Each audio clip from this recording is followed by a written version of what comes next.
full of water. And then you see these puddles, and the men who have to come back behind and clean everything up, and you have this water just sitting there. And those weeds that you guys saw in that other field, they would just grow and take a lot of nutrients away from the plant as well. So we were burning a lot of nutrients, and you know, as the weeds grow, it takes stuff away from the main plant. The nature of the tobacco plant is to grow the flower. And not only does the flower grow from here, but she starts growing off to the sides and all over, right? So what we do is called topping. It's called you top it to get rid of the flower. So what happens? Tobacco plant then stays small and just grows thick. So now you get nice big heavy leaves. And what we also do is they call it cleaning. You're not gonna see it so much in some of these plants. I'm trying to find. All right, if you guys come over here, see there's just one growing right here. So the tobacco plant starting to grow right there. If we left it, yeah, they're called suckers. If we left it there, it would start growing off to the side, and it will start growing suckers as well. So they get very open, very wide. So the people will come in and they just start pulling them all the time. To clean them all the time. Now what you're seeing here, this field, we have 8 acres. And we use 15,700 plants per acre, which makes it 140,400 plants in this field. This seed is called Victoria. It's a very nice plant, very tall plant. It's going to give, you know, the plant itself is very dense with a lot of leaf in it. So this is 49 days old. You know, another thing you'll notice is we make the rows double wide normal. Double wide normal. That way when people walk through them, they don't break the leaf. Because once you take the leaf and you break it, it can no longer be a wrapper. That's an old system that they were using in Connecticut for many years.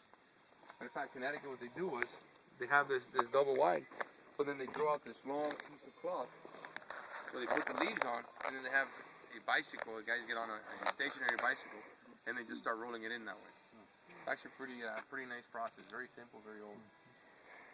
You know, and really what you're looking for, if you look out, you want to make sure that the entire tobacco field is pretty much the same level. If you notice over there, one is sticking his head out. That one's on top. I mean, you see a few others, so it could be a little better, but it's pretty good. It's very good. What you're seeing the flower. But what we do is some plants. For example, you see this row right here. See how this third or fourth plant looks pretty healthy. See, now when you start tracking that plant, and if you see a nice area like that, it's growing that nicely, maybe it was either a spectacular seed, or maybe that particular batch of soil is just absolutely perfect, has the right nutrients. We'll take seed from that plant. And what to do is let the flower grow out, and they put this bag on top so the birds don't eat it. And we'll keep those, and then we'll dry them out, and it is what you saw in that other, in the bottle. Yeah. And seed will last hundreds of years. You know, and the germination rate on seed is like 99%. Pretty good. But you know, when you get old seed, the germination rate will be 65, 70%. But it's okay because you know it's going to happen. And the original seed, eventually seeds begin to take the flavor of whatever country they're in and whatever region they're in. Even from field to field.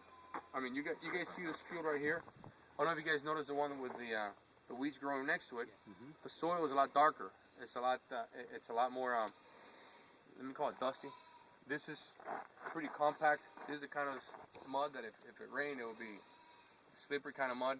You'll see some other fields just next to it that it's more, that they're rockier surface, which I didn't know. I learned this from a guy. Rockier surfaces are actually better than this kind of surface because the rocks just stay warm.